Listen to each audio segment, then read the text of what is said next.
tulad din sa isang solo gamer at ang iyong mga kampi ay magkakaduo. Naku, napakahirap niyan. Tapos ganito pa ang iyong kalaban, laging may dalaw. Ang hirap talaga mga lods. Kaya naman ito ang life hack para sa iyo. Ganito lamang ang iyong gawin mga idol kapag ganitong walang dalaw ang iyong mga kakampi. Hayaan mo ang iyong tore at ikaw ang dumalaw sa iyong mga kakampi para magkaroon ka naman ng item. Huwag mong hahayaan sila lang ang merong score. At huwag mong kakalimutan kung sino ang unang pumita sa iyo. Ayan ang iyong target din tulad nito ni Gatot Kaka. Siya ang siyang naka-first blood sa atin. Kaya naman ayan, sila'y ating inatap. Basta ganyan lamang ang inyong gawin kahit pinabasag ng iyong tore. Hayaan mo lang yan. Dahil magsiswipuntahan din ang iyong mga kampi. Targetin lamang ito si Gatot Kaka dahil siya ang bumasag sa atin sa umpisa. O diba, napakaangas mga lod. Kumuha ka ng pampalasa at ibudbud kay Gatot Kaka at sabayan ng mekos-mekos sabay isprayan. At ayun, napitas ng ating kakampi. At dito nga mga idol, ay huwag mong kakalimutan si Gatot Kaka ay ating bibigyan ng pampalasa at imekos-mekos hanggang siya'y mapitas. O diba, target ka pa idol.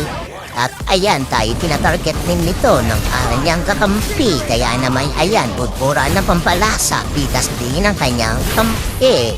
At dito nga, ayan, tamang mekos-mekos na naman ang ating bida. At dito may bilidburan si Gatot Kaka, kaya naman ayun, tipong napetas na naman siya mga idol. At eto tamang habol si Mama Hilda, pero tingnan niya naman ang mangyayari sa kanya. Kaya naman ayan, budpuran ulit ng pampalasa dinapitas na naman sabay titiyan sa mukha. At kung may pinapagawa sa inyong mga kakampi, huwag mong intindihin basta nakapokus ka lamang kung sino ang tumarget sa iyo.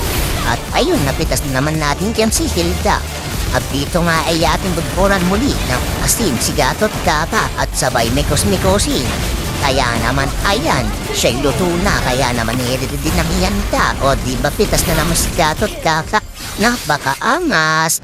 At ayan, tamang abulin na naman si Hilda mga lodi. O mikos-mikosin, bigyan at ayun, napitas na naman mga idol.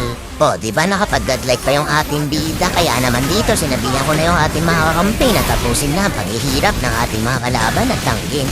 Kaya naman ayan, tamang asar lang tayo sa mga kalaban mga lods. Ayun, tuluyan na nga tapos ang ating game. At kung umabot ka rito sa ating video mga lods, huwag mo naman kalimutan mag-like at mag-follow na rin sa ating page. Pakishare na rin ang ating video. At huwag mo kalimutan i-comment kung sinong hero naman ang ating susunod na gagamitin. Maraming salamat sa panonood at pagtambay sa ating video. Bye-bye!